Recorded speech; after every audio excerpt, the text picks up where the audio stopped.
Rekam. Yang agak kering sedikit abang lah boleh abang. Amawa boleh crunch, amawa crunch. Kalau ambil posisi itu seperti itu yang di meniskus.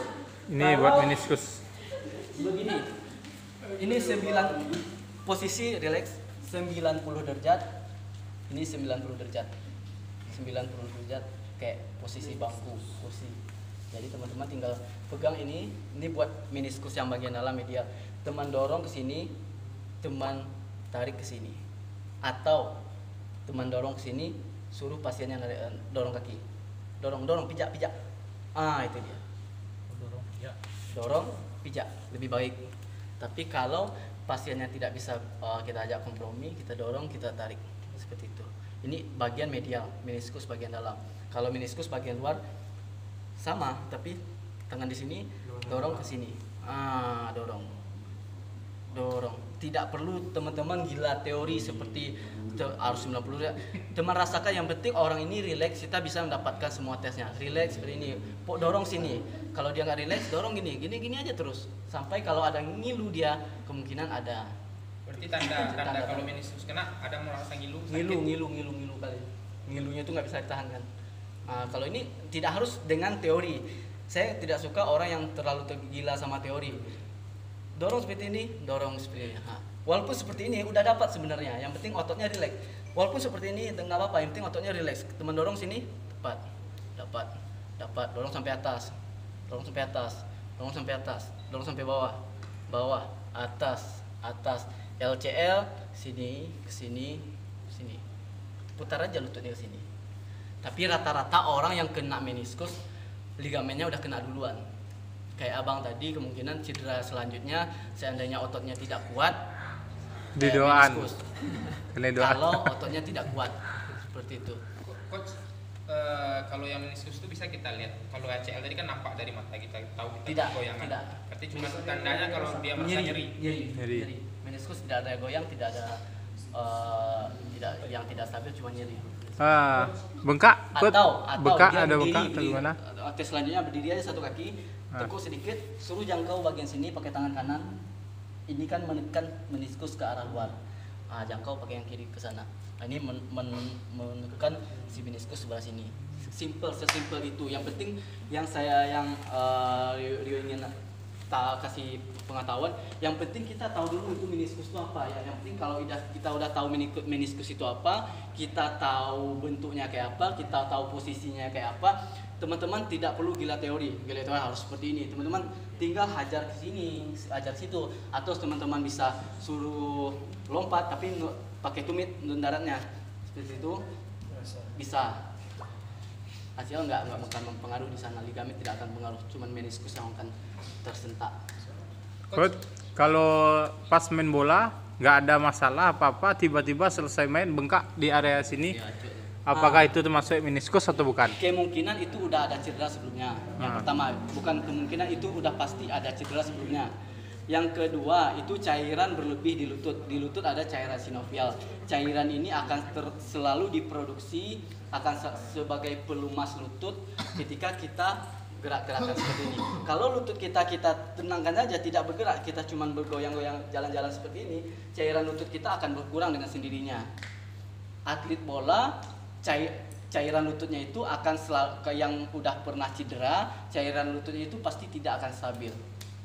Kayak contoh abang tadi, sebagai saya menjadikan contoh, kalau abang ini terlalu banyak latihan, terlalu banyak aktivitas yang membahayakan lutut, tapi ototnya tidak kuat, kemungkinan lutut itu akan bengkak pasti. Cairannya tidak akan stabil lagi. Tapi tidak semuanya, tidak sepenuhnya akan bengkak. Orang yang cedera ini akan bengkak. Tergantung si anatomi orang tadi.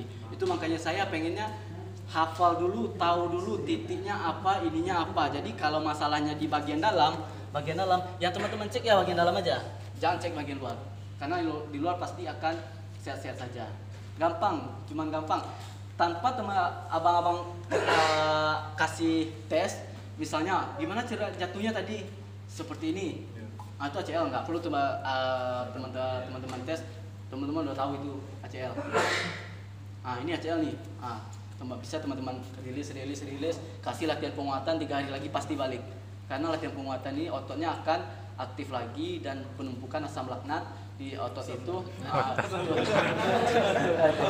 Nah, teman-teman boleh rilis boleh 3 kali seminggu atau berapa seperti itu.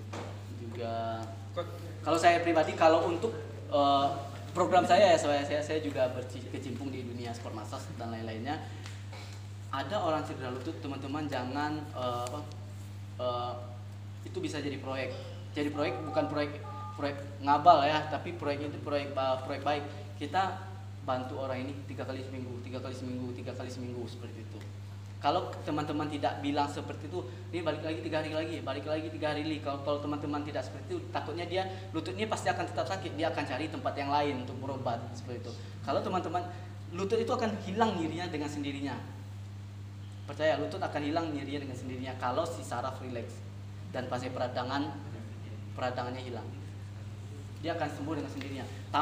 Tanpa teman-teman pijit atau apa di area ACL-nya, hanya di ototnya. Orang kalau otot udah rileks, kan yang memerintah otot kan saraf.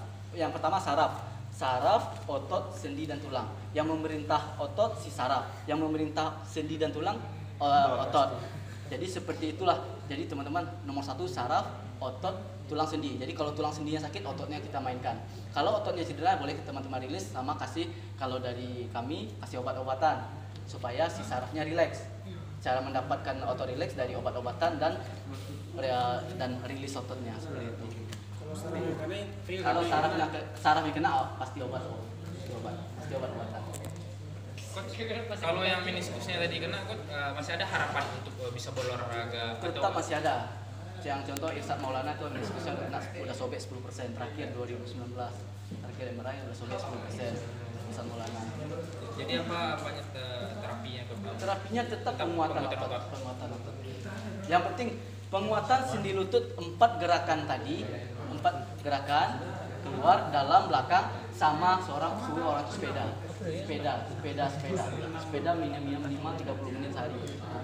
Kita bantai dia supaya dia besoknya rilis sama kita. Karena di profesi seperti ini, profesi kita tidak mungkin berharap orang selalu datang ke kita. Kadang kita harus jemput bola.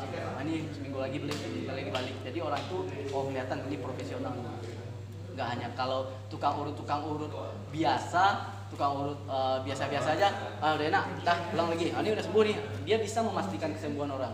Kalau kita ini teman-teman itu makanya pelajari anatomi, tahu minimal dari 4 otot, tahu 3 otot, tahu 2 otot. Kalau udah tahu, asal teman-teman bilang, dia itu akan percaya sama kita. Kasarnya seperti itu. Karena kita berlisensi, kita belajarnya di sini, orang pasti akan percaya sama kita. Tidak mungkin lah, misalnya si abang ini, orang datang ke abang ini, pasien mau dimasak sama abang, kemudian abang diagnosa ACL. Terus datang ke abang ini, tempat siapa sebelumnya? Tempat abang ini. Gak mungkin lah abang ini pasti abang jelekin teman sendiri kan, seperti itu sebenarnya. Jadi pelajari, harus hafal anatomi, tidak perlu semuanya, yang penting beberapa titik di area itu.